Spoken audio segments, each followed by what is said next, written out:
Today I'm showing how to buy shares of the Buckle Inc., a U.S. apparel retailer known for denim and casual wear. The company trades on NASDAQ under the ticker BKE, and this video is for educational purposes only, not financial advice. To buy shares, you need a broker account, and I will use eToro as an example to demonstrate the steps.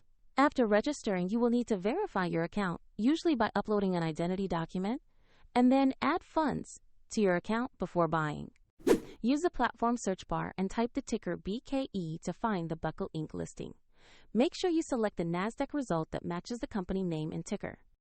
Open the stock page to see basic company information and a price chart over different time frames.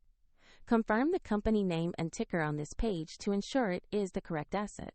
To place a trade, click Invest or Buy, enter the amount you want to invest, and review the order details before confirming.